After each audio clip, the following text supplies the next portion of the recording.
Hi friends, welcome to Dindigul friends. Morning இட்லியும் கார சட்னியும் சாப்பிட்டாச்சு. வீட்டில் கொஞ்சம் சின்ன சின்ன வேலை இருந்துச்சா, முடிச்சாச்சு. தம்பி இன்னைக்கு பெரியவன் என்னன்னா கேக்கு முட்டை குழம்பு கேட்டிருக்கான்.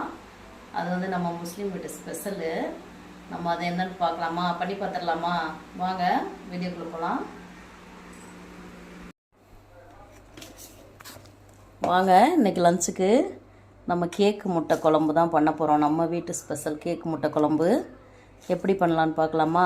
வாங்க வீடியோக்குள்ளே போகலாம். சாப்பாடு ஆல்ரெடி வச்சுட்டேன், கொதிச்சிட்ருக்கு, வேகட்டும். பொட்டுக்கல்லையும் சோம்பும் போட்டு பொடி பண்ணி வச்சுருக்கேன். அது ஒரு 3 ஸ்பூன் போட்டுக்கலாம். பெரிய வெங்காயம் ஒரு 1/4 கிலோ கட் பண்ணி சாப் பண்ணி வச்சுருக்கேன். பொட்டுக்கல்லை போட்டு பத்தலைன்னா திரும்ப போட்டுக்கலாம். போட்டுக்கலாம். மஞ்சத்தூள் போட்டுக்கலாம். 1 ஸ்பூன் இஞ்சி பூண்டு பேஸ்ட்டு, வரம் மிளகாத்தூள், காஞ்ச மிளகாத்தூள், தனி மிளகாத்தூள் 1 ஸ்பூன் போட்டுக்கலாம். போடணும், நான் போடலை, பசங்களுக்கு வாயில் கடிப்படும் இல்லையா, அதனால் நான் போடலை. உங்களுக்கு வேணும்னா நீங்கள் போட்டுக்குங்க. ஒரு 5 முட்டை உடச்சி ஊற்றிருக்கேன், உடச்சி வச்சுருக்கேன். ஒரு 4 முட்டை போல் ஊற்றிட்டு பீட் பண்ணி பார்த்துட்டு எந்தளவு கன்சிஸ்டன்சின்னு வருதுன்னு பார்த்துட்டு அதுக்கப்புறம் எக்ஸ்ட்ரா வேணால் ஊற்றிக்கலாம். பொட்டுக்கடலை மாவு முட்டையெல்லாம் போட்டுக்கலாம். வாங்க, இதுக்கு தேவையான உப்பு போட்டு கிளறிக்கலாம், பீட் பண்ணிக்கலாம். நல்லா பீட் பண்ணிக்கோங்க ஒரு 5 நிமிஷம். பாருங்கள், இப்போ அந்தளவுக்கு ஒரு இட்லி மாவு இப்போ தான் இந்த மாதிரி நம்ம, அதனால் அந்த எக்ஸ்ட்ரா உள்ள முட்டையை நம்ம போட வேணாம், போட்டால் ரொம்ப தண்ணி ஆயிரும். அதனால் நல்லா பீட் பண்ணிட்டோம். அடுத்து வாங்க பார்க்கலாம் என்ன பண்ணலான்னு. நம்ம அடுப்பில் இட்லி பாத்திரத்தை வச்சுக்கலாம். ஆன் பண்ணிக்கலாம்.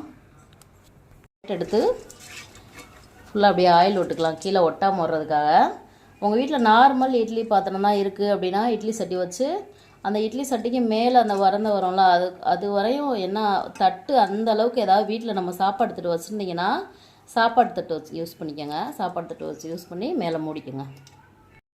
எண்ணெய் ஃபுல்லாக தேய்ச்சாச்சு, வச்சுக்கலாம். வச்சுட்டு இப்போ நம்ம பீட் பண்ணி வச்சுருக்கோம்ல, இதை அப்படி ஊற்றி வச்சுக்கலாம். ஊற்றிட்டு சமமாக பரப்பி விட்டுக்கலாம்.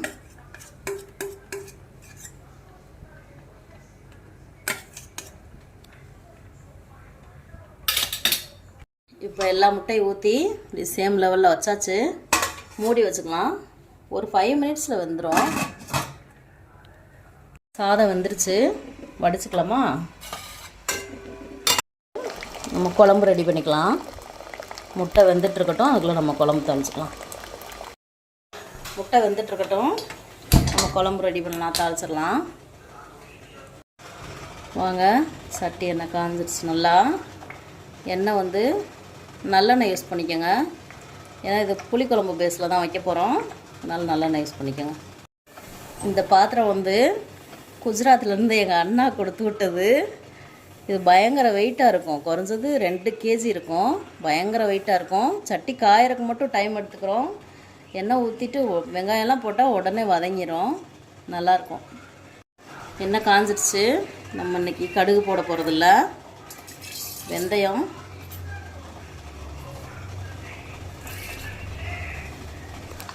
சீரகம், வெந்தயம் சீரகம் தான் போட போகிறோம், கடுகு போட போகிறதில்ல. நான் முன்னாடியே சொன்ன மாதிரி எப்போவுமே தாளிப்புக்கு எண்ணெய் கடுகு வெந்தயம் அதெல்லாம் போட்டிங்கன்னா அது நல்லா பொரிஞ்ச பின்னாடி தான் வெங்காயமும் பூண்டை போடணும். அப்போ தான் குழம்பு டேஸ்ட்டாக இருக்கும். நல்லா பொரிஞ்சிடுச்சு, வாங்க போட்டுக்கலாம். பூண்டு பச்சை மிளகாயும் போட்டுக்கலாம். நம்ம இப்போ ஒரு 4 பச்சை மிளகா, ஒரு 10 பூண்டு பல் போட்டிருக்கோம். வெங்காயம், பெரிய வெங்காயம் 2, கொஞ்சம் கருவேப்பிலை போட்டு நல்லா வதங்கட்டும். மூடி வச்சிடலாம்.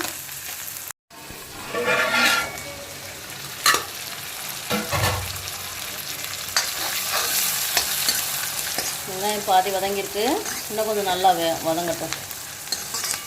வாங்க, முட்டை ரெடி ஆகிடுச்சான்னு பார்ப்போமா?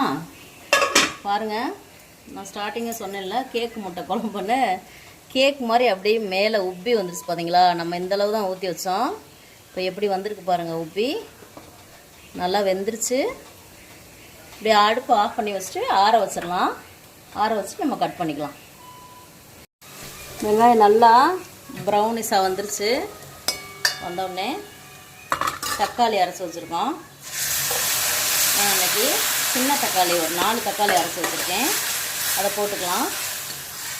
போட்டுட்டு நம்ம வீட்டில் அரைச்ச குழம்பு மிளகாத்தூள் ஒரு 3 ஸ்பூனு, மஞ்சத்தூள் ஒரு ஸ்பூனு போட்டுக்கலாம். குழம்புக்கு தேவையான உப்பு போட்டுக்கலாம். நான் எப்போவுமே உப்பு வந்து ஃபஸ்ட்டு கம்மியாக தான் போடுவேன், லாஸ்ட்டில் தான் பார்த்துட்டு நான் போட்டுக்குவேன். ஏன்னா நம்ம வீட்டில் வந்து உப்பு வந்து பாதி அளவு தான் சாப்பிடுவோம், அதிகமாக சாப்பிட மாட்டோம் நாங்கள். நீங்கள் உங்கள் டேஸ்ட்டுக்கு தகுந்த மாதிரி உப்பு போட்டுக்குங்க. வழக்கம் போல் நான் சொல்கிற மாதிரி ஒரு 1/2 டம்ளர் சுற்றி தண்ணி விட்டுட்டு அப்படியே க்ளோஸ் பண்ணி வச்சுங்க. 5 நிமிஷத்தில் சூப்பராக மசாலா எல்லாம் வெந்து வந்துடும். வாங்க ஓப்பன் பண்ணி பார்த்துக்கலாம்.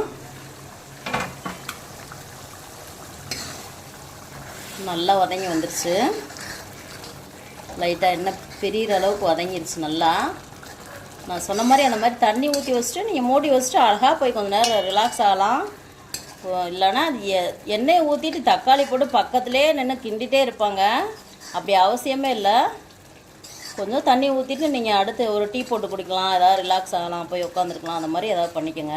இந்த ஐடியா ஃபாலோ பண்ணிக்கோங்க. நல்லா பிரிஞ்சு வந்துருச்சு. இந்த ஸ்டேஜில் நம்ம கரைச்சி வச்ச புளி ஊற்றிக்கலாம். புளி ஊற்றிட்டு கொதி வரட்டும். ஓப்பன் பண்ணி பார்த்துக்கலாம். நல்லா கொதி வந்துருச்சு. ஒரு 2 கொதி வந்தோடனே இந்த ஸ்டேஜில் தேங்காய் ஊற்றிக்கலாம். நம்ம முட்டை கேக் மாதிரி கட் பண்ணி குழம்புல போட போகிறோம். அதனால் அந்த ஸ்டேஜில் நம்ம வந்து குழம்பு கெட்டியாக வைக்கக்கூடாது. நம்ம கட் பண்ணி போடுற முட்டை வந்து குழம்பை ஃபுல்லாக உள்ளே இழுத்துரும். அதனால் நம்ம என்ன பண்ணணும், குழம்பு தண்ணியாக தான் கூட்டணும். கொஞ்சம் கொதி வந்தோடனே கொஞ்சம் தண்ணியாக இருக்கையிலே முட்டையை போட்டால் தான் சரியாக இருக்கும். இல்லை நீங்கள் ஆல்ரெடி குழம்பு கெட்டியாக வச்சுட்டு நீங்கள் முட்டையை தூக்கி போட்டிங்கன்னா முட்டை ஃபுல்லாக குழம்பு இழுத்துரும். ஃபுல்லாக அப்புறம் முட்டையாக தான் தெரியும், குழம்பு இருக்காது. வாங்க நான் காமிக்கிறேன். நம்ம இங்கே பாருங்கள், இந்த மாதிரி கொஞ்சம் தண்ணியாகவே கூட்டி வச்சுக்கோங்க. முட்டை ஆறிடுச்சு. இந்த கார்னர் மட்டும் இப்படி எடுத்து விட்டுட்டு கட் பண்ணிக்கலாம். இது உங்கள் சேஃபுக்கு தகுந்த மாதிரி, உங்களுக்கு என்ன மாதிரி ஷேப் பிடிக்குதோ அந்த ஷேப்பில் கட் பண்ணிக்கோங்க. நான் இன்னைக்கு கொஞ்சம் குட்டி குட்டியாக தான் போட போகிறேன்.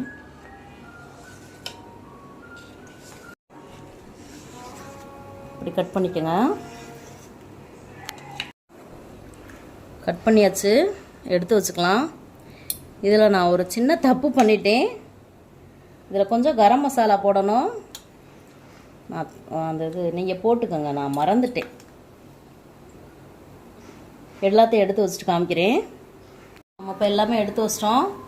இங்கே பாருங்கள், இந்த மாதிரி இருக்கும், கேக் மாதிரியே இருக்கும், அப்படியே சூப்பராக இருக்கும். இந்த இது இங்கே பாருங்கள், இதை வந்து இது நம்ம நல்லா வேக வச்சிட்டோம் இல்லையா, நல்லாயிருக்கும். இதை நீங்கள் எடுத்து சும்மா சாப்பிட்டுக்கலாம், இல்லைன்னா குழம்புல கூட போட்டுக்கலாம், இல்லைன்னா சாப்பிட்டுக்கலாம்.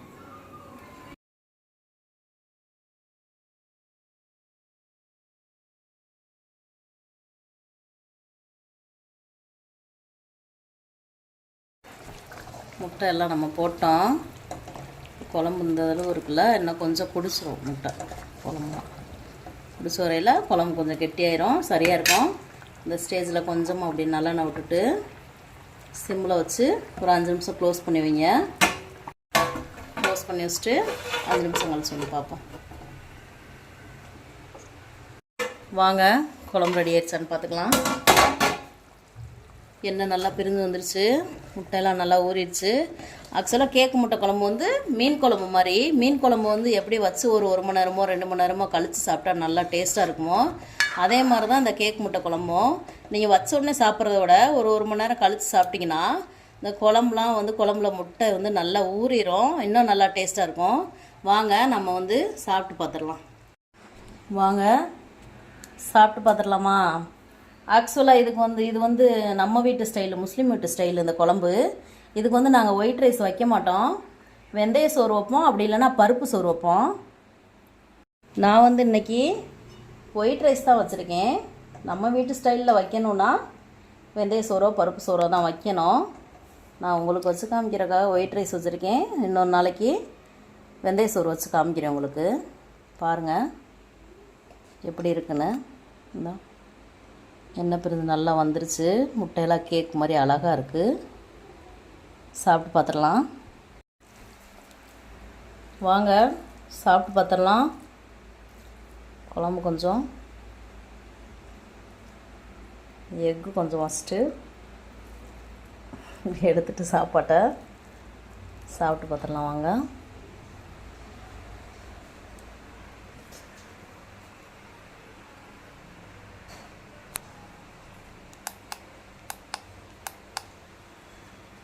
சூப்பராக இருக்குது. இந்த முட்டைக்கும் இந்த சாப்பாட்டுக்கும் சூப்பராக இருக்குது.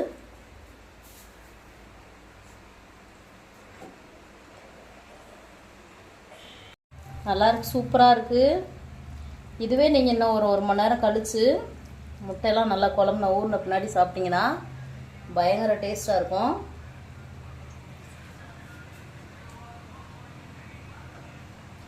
நல்லாயிருக்கு. நாங்கள் இதை அடிக்கடி செஞ்சு சாப்பிட்றது தான். இன்னொரு நாள் வெந்தய சோறு வச்சு உங்களுக்கு நான் செஞ்சு காமிக்கிறேன். நீங்களும் இதே மாதிரி செஞ்சு எப்படி இருக்குதுன்னு சொல்லிட்டு கமெண்ட் பண்ணுங்கள். பாய்.